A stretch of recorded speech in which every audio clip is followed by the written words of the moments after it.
Bonjour à tous. Merci beaucoup Bernard pour cette invitation et cette introduction. Je suis ravie d'être de retour au Cybercampus puisqu'on vient assez souvent. La présidente y était encore il y a quelques semaines. C'est, comme vous l'avez dit, un lieu totem qui veut vivre comme ça en accueillant tout un tas de partenaires qui sont associés à toutes ces thématiques cyber. Et comme l'a dit également Bernard, on est tous concernés et chacun apporte sa brique à l'édifice. On parlait de femmes à l'instant, juste après je monterai de quelques étages pour aller parler avec Women for Cyber, puisque c'est un gros sujet.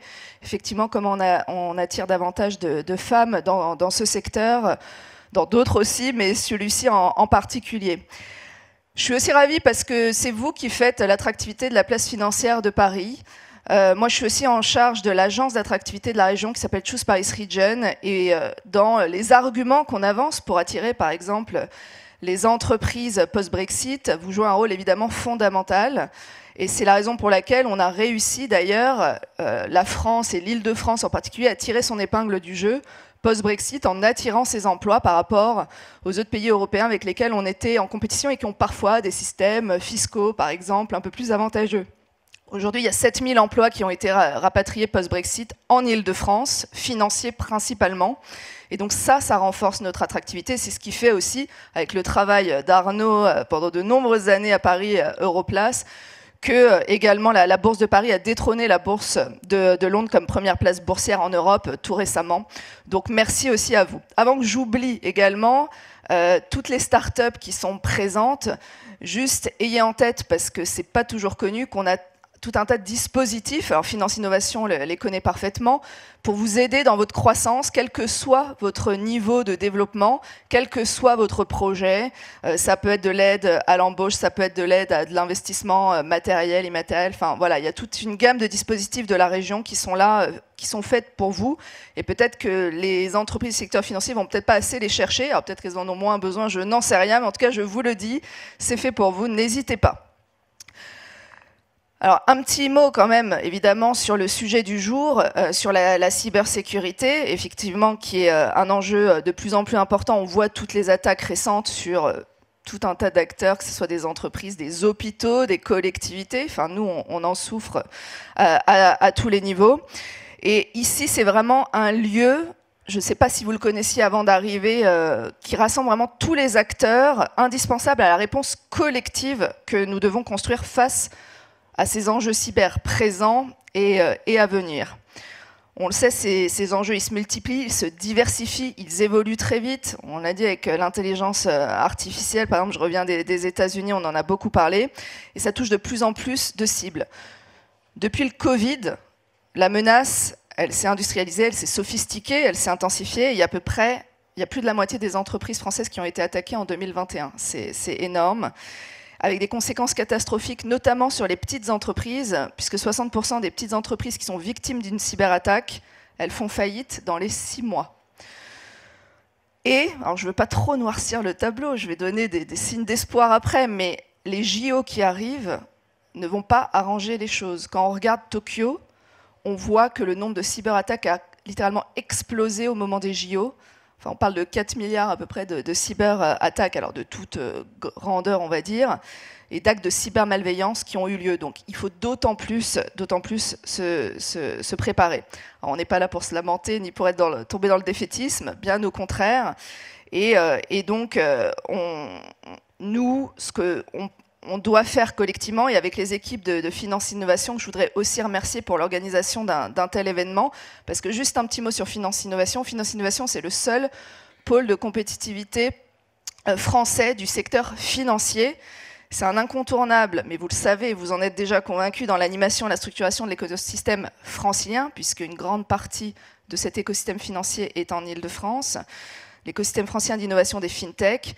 Donc à travers le soutien des projets innovants, encore une fois, là aussi où nous pouvons aussi vous accompagner au service de l'économie réelle et des territoires. Et le programme que vous avez là dans le petit leaflet le montre parfaitement. Donc je tiens à le dire, Bernard, j'en profite, vous êtes un partenaire précieux de la région, notamment dans notre mobilisation contre le risque cyber. Alors j'en viens à la région. Pourquoi la région Île-de-France, elle est autant à impliquer face à la menace cyber qui touche aujourd'hui tous ces acteurs? C'est parce qu'on a 80% des emplois de la cyber, on a plus de la moitié des entreprises et plus de 60% des startups dans ce secteur, elles sont en Île-de-France, dans cette région capitale.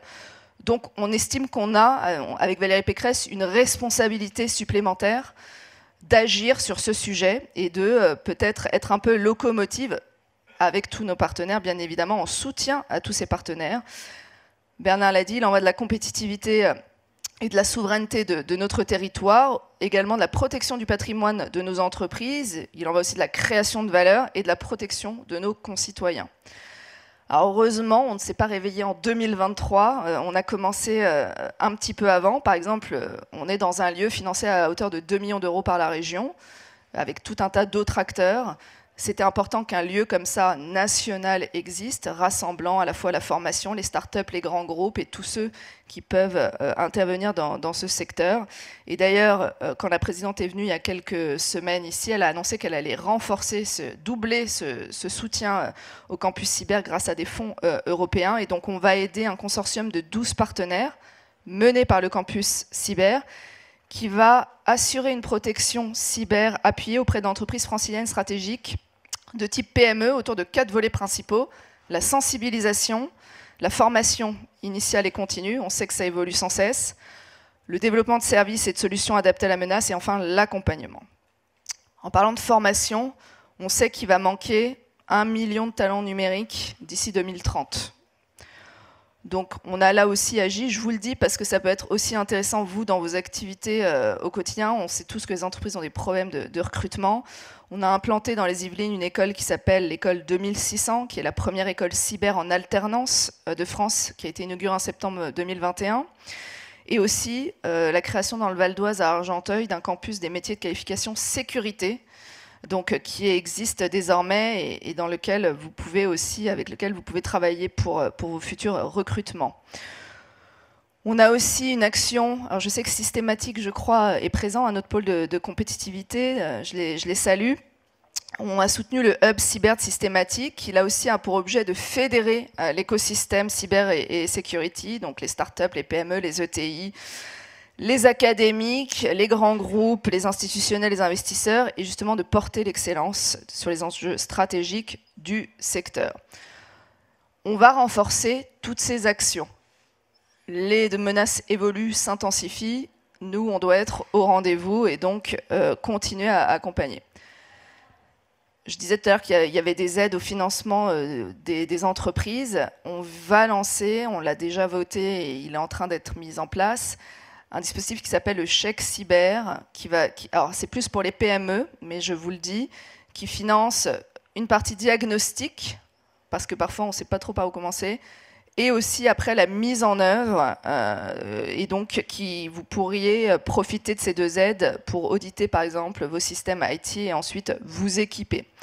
Et puis alors, je ne vais pas trop en parler parce que ça vous concerne moins, mais il y a tout un axe évidemment sur les collectivités, où on est en train de monter là aussi, il est en cours, mais il prend de l'ampleur, on va dire, un observatoire de la performance cyber des communes franciliennes, et pour analyser la vulnérabilité de ces communes, mais je ne vais pas m'étendre là-dessus, puisque je pense qu'il n'y a pas forcément beaucoup de communes dans la salle. Et peut-être une dernière chose, mais pour vous montrer un peu qu'on essaye d'agir sur tous les fronts, à la rentrée 23, on va lancer un centre régional des réponses aux incidents cyber, donc un Computer Security Incident Response Team francilien, avec un centre d'assistance qui va être doté d'une plateforme téléphonique, système d'information qui va répondre aux situations d'urgence et fournir une aide de premier niveau pour les entreprises d'Île-de-France, donc PME, ETI, collectivités, établissements publics et aussi des associations qui pourraient se trouver dans une situation d'attaque cyber.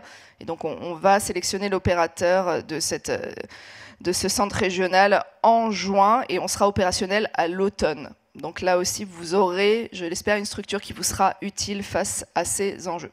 Voilà, je vais pas être plus longue, je voulais juste vous donner un petit aperçu des actions que nous menons en collectif avec tous les acteurs.